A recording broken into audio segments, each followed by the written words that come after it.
నమస్కారం, welcome to I dream. ధర్మ మార్గం విత్ విజిత కార్యక్రమానికి స్వాగతం.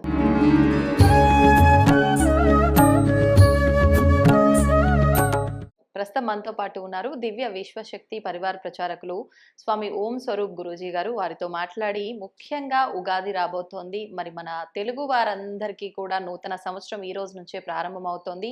ఇది యుగానికి ఆది, అంటే యుగం ఇక్కడి నుంచే ప్రారంభము అని కూడా చెప్తూ ఉంటారు. మరి ఇప్పుడు వారితో మాట్లాడి అసలు ఈ సంవత్సరం అంతా కూడా, ఈ రాబోయే నూతన సంవత్సరం అంతా కూడా మనందరికీ ఎలా ఉండబోతోంది, అన్ని విషయాలు కూడా వారితో మాట్లాడి వివరంగా తెలుసుకునే ప్రయత్నం చేద్దాం. టాపిక్ లోకి వెళ్లే ముందు మీ అందరికీ కూడా ఉగాది శుభాకాంక్షలు. మరి ఇక ప్రారంభిద్దాం.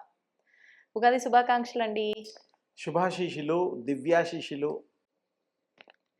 అయితే మరి ఉగాది రాబోతోంది. ఉగాది అనంటే మన తెలుగు వారందరికీ కూడా నూతన సంవత్సరం ఈ రోజు నుంచే ప్రారంభము అంటూ ఉంటారు. బ్రహ్మ సృష్టి ఈ రోజునే ప్రారంభం చేశాడు అని చెప్పి అంటూ ఉంటారు.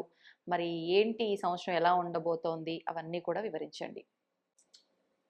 ఇది సృష్టి, ఆది, మొదలు ఇత్యాది పదాలు మనం ఉపయోగిస్తాము. ప్రతి పంచాంగకర్తలు సృష్టి, ఆబ్ది, మొదలు అనేటువంటిది ఒకటి ఒకప్పుడు ఎక్కువగా 3-4 పేజీల్లో ఇచ్చేవారు. అంటే వివరణ, డీటెయిల్స్ ఇచ్చేవారు. ఈ మధ్య అది వారు మామూలుగా ఈ శకం, శాలివాహన శకం అవి ఇవి ఇస్తున్నారు.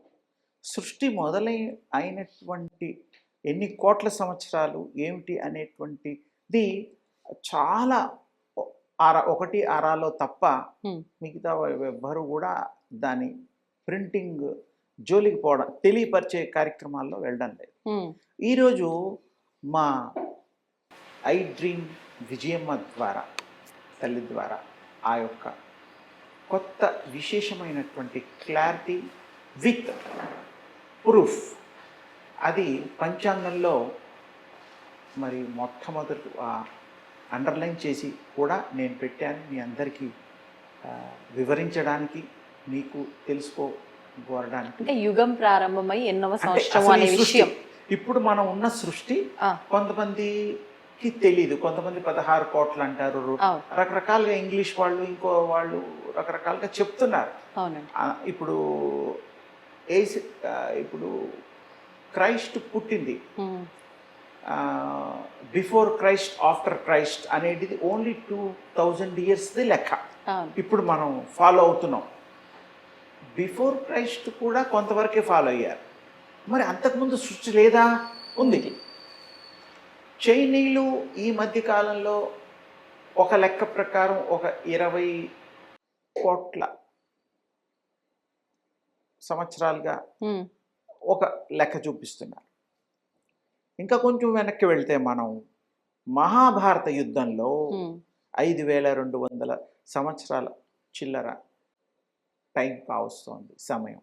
అప్పుడు కూడా ఈ చైనా వాళ్ళు చీనులు అనే పేరుతో ఆ అడవి ప్రాంతంలో ఒక ట్రైబలు, అలా కొన్ని వాళ్ళ తెగలు, వాళ్ళు కూడా మహాభారత యుద్ధంలో పాల్గొన్నట్టుగా ఉన్నది వివరణ.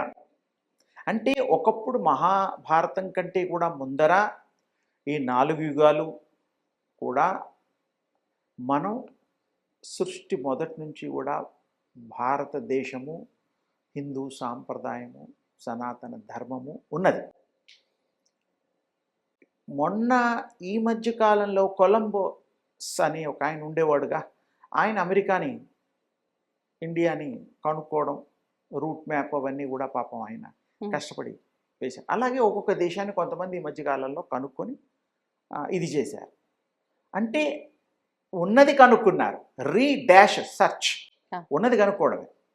అసలు మన భారతదేశం, భరతఖండము, ప్రపంచం అంతా ఇప్పుడుండే దేశాలు 212-13 దేశాలు ఉన్నాయి ఇప్పుడు రికార్డులో. ఇవన్నీ కూడా అప్పట్లో వేరే పేర్లతో మన వాళ్ళు పాలించారు, చక్రవర్తి సామ్రాజ్యాలు స్థాపించారు. మన పూర్వీకులు అంత గొప్ప రూలర్స్గా ఉండేవారు. ఇది సృష్టి గురించి గనక ఒక్క మాటలో చెప్పాలి అంటే 195,85,58,000 తర్వాత డాట్ పెడితే 5,127వ సంవత్సరం అవుతుంది. ఓ. 85,000 ఆ తర్వాత కూడా ఇది ఎందుకంటే ఇది పంచాంగంలో కూడా మరి ప్రింట్ చేయడం లాంటిది తక్కువ. ఈరోజు మీకు అది ఒక పేజీ అందరికీ విశేషంగా అర్థమవడానికి వీలుగా అండర్లైన్ కూడా చేయబడింది. ఇలా పంచాంగంలో ఉండేది. ఇదొక రకం. అలాగే ఈ పంచాంగంలో కూడా ఈ ఫస్ట్ పేజ్ అండర్లైన్ చేసినవి ఉన్నాయి. అయితే ఇంత పురాతనమైనటువంటి దరిదాపు 1-2 తక్కువ 200 కోట్ల సంవత్సరాల చరిత్ర ప్రస్తుతం ఇప్పుడు మనం ఉన్నది. అలాగే ఈ యొక్క విశేషంలో బ్రహ్మ నిద్రించిన కాలము 2 కోట్ల సంవత్సరాలు, అది కలిపితే 197గా మారతాయి. 5 + 2 ఇలా కొన్ని ఉన్నాయి. సరే, సూర్య సిద్ధాంతం కానీ చంద్ర సిద్ధాంతం కానీ ఏదైనా ఒక క్యాల్కులేషన్ బేస్ ఉంది కాబట్టి ఇలాంటి 200 కోట్ల సంవత్సరాలు గతంలో కూడా ఎన్నో గడిచిపోయాయి. ఎన్నో సృష్టిలు సృష్టించబడ్డాయి, లోకాలు సృష్టించబడ్డాయి, ఎన్నో ఉగాదులు ఆనందంగా మనం జరుపుకోవడం జరిగింది. ఇలాగే డైమెన్షన్స్ కూడా ఉన్నాయి. మనం ఉన్నది ఇది భూమి, అలాగే పైన ఊర్ధ్వలోకాలు, అధోలోకాలు, 14 లోకాలు మనకు అందరికీ తెలిసింది కృష్ణస్వామి చెప్పినట్టుగా. ఇంకా పైన కూడా ఎన్నో లోకాలు, లెక్క పెట్టలేనన్ని డైమెన్షన్స్ లోకాలు ఉన్నాయి. అది యోగ మార్గంలో తప్ప మామూలు మనుషులకి ఆ క్యాల్కులేషన్ అర్థం కాదు. చెప్పేవాళ్ళు కూడా అది ఉంది. ఈ సంవత్సరం ఫలితాల్లో గనక చూస్తే పరాభవ నామ సంవత్సరం పేరు కొంచెం బాధాకరమైన విషయం. యుద్ధాలు కానీ, వస్తువులు కానీ, మనుషుల యొక్క ఆరోగ్యాలు కానీ, ధనార్జన కానీ కొంచెం ఇబ్బందికరంగా, కఠినతరంగా కనిపిస్తోంది. అలాగే భూకంపాలు అవి కూడాను అక్కడక్కడ జరగడానికి, ఎందుకంటే ఓవరాల్గా ఈ యొక్క సంవత్సరం ఆనందదాయకంగా కాదు అనేటువంటిది నిర్ణయించాం. అంటే కొంతమందికి బాగుంటుంది, కొంతమందికి బాగోదు, అది ఎప్పుడు ఉండేదే. అలాగే గ్రహణం కూడాను 3వ తారీఖు చంద్రగ్రహణం 3:30 గంటలు ఉంటుంది. 3:30 నుంచి 6:47 ఆ టైం వరకు అది కూడా ఎఫెక్ట్ ఉంటుంది. ఆ టైంలో కూడా గ్రహ ప్రభావం లేకుండా మానవులు ఉపాసన పరులు నామం కానీ, వాళ్ళు చేసే గురువులు ఇచ్చిన మంత్రదీక్ష కానీ చేసుకోవడం వల్ల వాళ్ళకి ఏ విధమైనటువంటి ఆటంకాలు ఇలాంటివి కాకుండా రక్షింపబడతారు.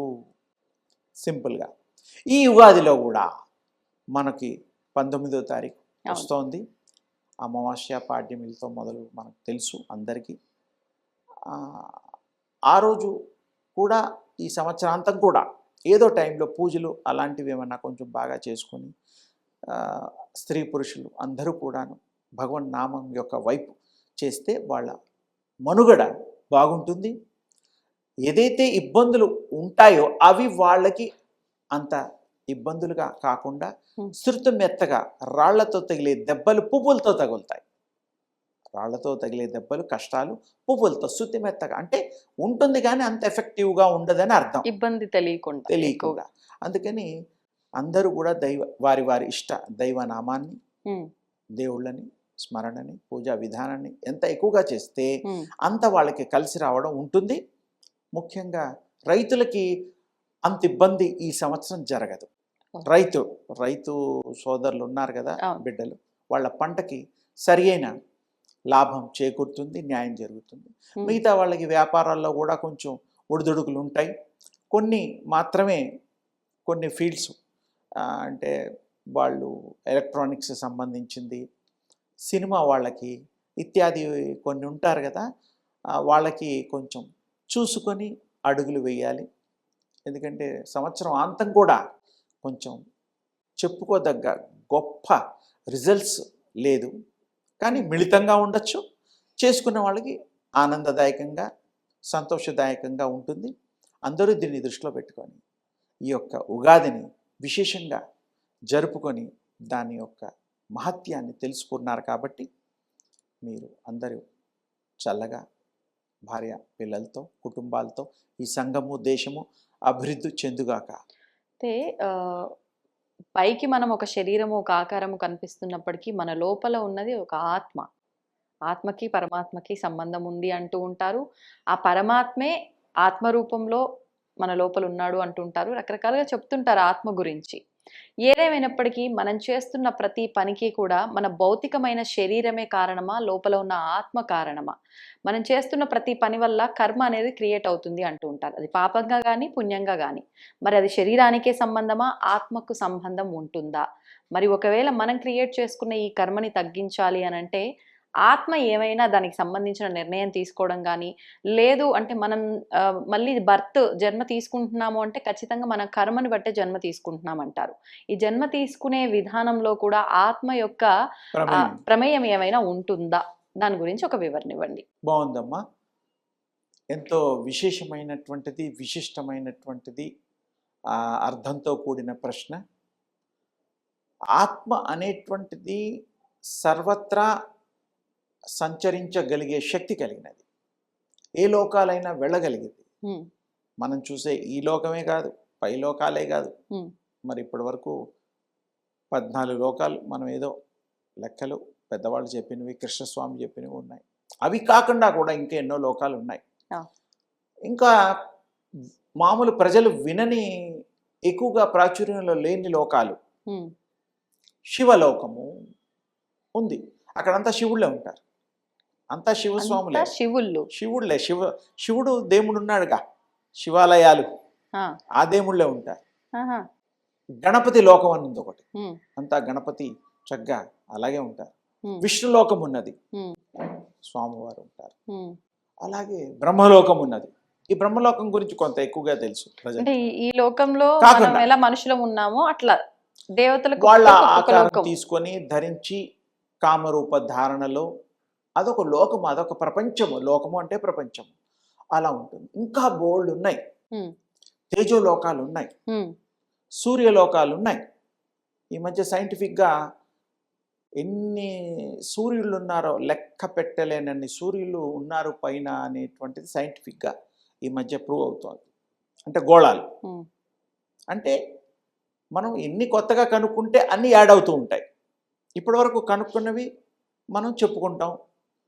పురాణ రూపంలో కానీ ద్రష్టలు చూసేవాళ్ళు, మహిమాన్వితులు, ఉపాసనాపరులు ఉంటారు, వాళ్ళు కూడా చెప్తూ ఉంటారు. మనకి ఎవరైనా అలాంటివి చూడగలుగుతారా అంటే చూడొచ్చు. ఇప్పుడు మీరు కళ్ళు మూస్తే ఒక లోకం, కళ్ళు తెరిస్తే ఒక లోకం. కళ్ళు మూసినప్పుడు మీ ప్రయాణం ఆత్మ ఏమేమి చేస్తూ ఉంటుంది, ఏవేవో గుర్తు అవన్నీ వస్తూ ఉంటాయి. నిద్రపోయేటప్పుడు మామూలుగా నిద్రలో వస్తాయి. కొంతమంది కూర్చుని మెలకులో కూడా ఆలోచనలో పడిపోతే కళ్ళు తెరిచినా కూడా ఆలోచనలోకి వెళ్ళిపోతారు, వెనకటివి పాతవి. అది ఎంత సత్యమో ఇక్కడ కూడా ఆ ఆత్మ నిర్ణయాలు అమోఘం, అద్వితీయం నిర్ణయాలు. అవి కనుక సర్వ స్వతంత్రత కూడా ఉంది వాటికి. మనకి తల్లి గర్భంలో రావడానికి ఈ వంశము ఇవన్నీ కూడా మామూలుగా మానవులు స్త్రీలు పురుషుల్ని కంటూ ఉంటారు. తల్లిదండ్రులు శరీరాలను ఇవ్వగలుగుతారు, ఆత్మల్ని కానలేరు. అది మీరు గమనించాలి. కొంతమందికి మంచి పండు లాంటి పిల్లలు పుడతారు, మంచి తేజస్సు, బంగారం ఛాయ్. కొంతమందికి మృతంగా చనిపోయిన పిల్లలు పుడుతూ ఉంటారు. ఇప్పుడు తక్కువ అనుకోండి, ఒకప్పుడు. అంటే ఏమిటి, అక్కడ తల్లిదండ్రుల లోపం కాదు, ఏదో రకరకాల జెనెటిక్గా లోపాలు, ఇంకా వాటి గురించి చాలా చెప్తారు. కానీ ఆత్మ నిర్ణయం ఉంటుంది. అది గర్భంలో ఉండగా కూడా దానికి నిర్ణయం ఇష్టం లేదు. గర్భంలో ఉన్నప్పుడు కూడా నిర్ణయం తీసుకుంటే వెళ్ళిపోతుంది. జననం తర్వాత వెళ్ళొచ్చు, బిఫోర్ కూడా వెళ్ళొచ్చు. చాలా విచిత్రమైన ఊహించని నిర్ణయాలు మానవులకి అందరివి ఉంటాయి. ఇక్కడ ఆత్మలు కూడా మరి కర్మలు చేస్తాయి. పూర్వజన్మలో దాన ధర్మాలు చేస్తాయి, పాపాలు పుణ్యాలు చేస్తాయి, కొంతమందికి బాకీలు పడతాయి. అప్పుడు అవి తీర్చుకోవడం కోసం, ఎవరిది వాళ్ళకి ఇవ్వడం కోసం మరలా ఈ జన్మ అంటూ తీసుకొని ఎవరెవరికైతే మనం బాకీ పడ్డామో, ఇవ్వాల్సినవి ఉన్నాయో, తీర్చుకోవాల్సి ఉన్నాయో కర్మ రూపంలో, అవన్నీ మళ్ళీ ఈ జన్మలో వాళ్ళకి అప్పచెప్పేసేసేసి ఫ్రీ అయిపోతాయి సోల్స్. నిష్కామ కర్మ పద్ధతిలో ఇంకేం కర్మలు ఉండవు. అప్పుడు అది మళ్ళీ వేరే లోకాలకు వెళ్ళడం, వేరే శరీరాలకు కూడా వెళ్ళడం దానికి ఇష్టమైతే. దానికి ఇష్టం లేకుండా ఏది చేయదు. భగవంతుడు సాక్షిభూతుడు. మీ కర్మలు నువ్వు చేసావు, నువ్వే అనుభవించు, మళ్ళీ నువ్వు దానికి పనిష్మెంట్ కూడా నువ్వే అనుభవించు, మళ్ళీ నువ్వు జననం తీసుకోవాలా వద్దా నీ నిర్ణయం. నాలో కలవాలా అది కూడా నీ నిర్ణయమే. యోగం చేస్తావా, మరి ధ్యానం చేస్తావా, మంత్ర సాధన చేస్తావా, ఏం చేస్తావా, వచ్చేసి నన్ను చేరుకునేటువంటి క్రియలు కూడా వేరే ఉన్నాయని స్వామివారు చెప్పారు. పురాణ ఇతిహాసాల్లో కూడా ఉన్నాయి.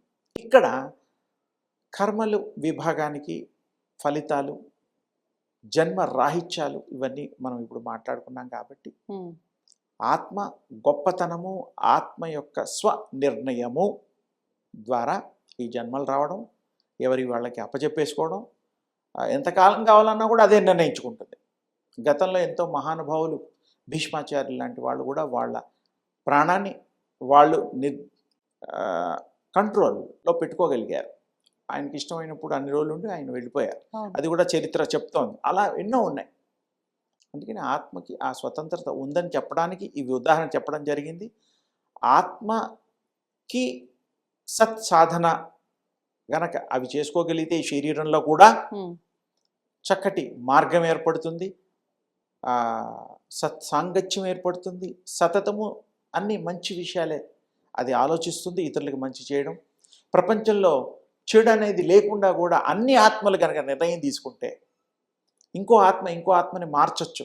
చెడు చేసే ఆత్మ, మంచి ఆత్మ, నాన్న ఇది చెడు చేస్తున్నాం అని చెప్పి ప్రబోధం చేసి మార్చొచ్చు. ఎలాగైతే చిన్నపిల్లలు అల్లరి చేస్తూ ఉంటే చేయకరా అబ్బాయి, తప్పుడు పనులు చేసి అబద్ధాలు ఆడుతుంటే ఆడొద్దురా అబ్బాయి అంటూ ఉంటాం. అందుకని ఆ విధంగా ఆత్మలు కర్మల్ని చేస్తూ ఉంటాయి, నిష్కామ కర్మగా మిగిలిపోవడానికి కావలసిన దారి వెతుకుతాయి. తర్వాత అవి విశేషమైనటువంటి జాగ్రత్తలు తీసుకుంటూ పరా దేవత యొక్క అనుగ్రహం పొందడానికి అవి శాయశక్తుల ప్రయత్నం చేస్తూ ఉంటాయి. కొన్నేమో జన్మలెత్తుతూ జన్మల అనంతరం కూడా జన్మ రాహిత్యాన్ని కూడా కోరుకునేటువంటి విశేషమైన నిర్ణయాలు అవి తీసుకోగలుగుతాయి. అందుకని ఇది గమనించి విశేషమైన ఈ మానవ జన్మ సదాత్మలుగా మిగిలిపోతూ ఆ భగవంతుడిలో ఐక్యమవుతూ ఉన్న 4 రోజులు సుఖంగా సంతోషంగా పిల్లా పాపలతో వాళ్ళ ధర్మాల్ని కాపాడుతూ డ్యూటీస్ చేస్తూ ధన్యులవుదురుగాక. శుభం. ధన్యవాదాలండి. And for more videos, please subscribe to iDream. Please subscribe to iDream. Please subscribe iDream. And please subscribe to iDream. For more videos, subscribe to iDream. please like, share and subscribe to the channel. Congratulations, iDream. Subscribe to iDream. Subscribe to iDream. So subscribe to iDream Media. iDream ki iDream team అందరికి huge congratulations. Please subscribe iDream Media. Please subscribe to iDream. Subscribe iDream. Please subscribe to iDream. iDream అంటే నా కళల ఛానల్ను subscribe చేసుకున్న నోరు తిరుగుతలేదు, మీరైతే గంట గుర్తు కొట్టండి. For more such videos, please subscribe to iDream. Subscribe to iDream. Please subscribe to iDream. Please subscribe iDream Media. Please do subscribe to iDream. Please subscribe to iDream Media. For best entertainment and information, please subscribe iDream. And don't forget to subscribe to iDream.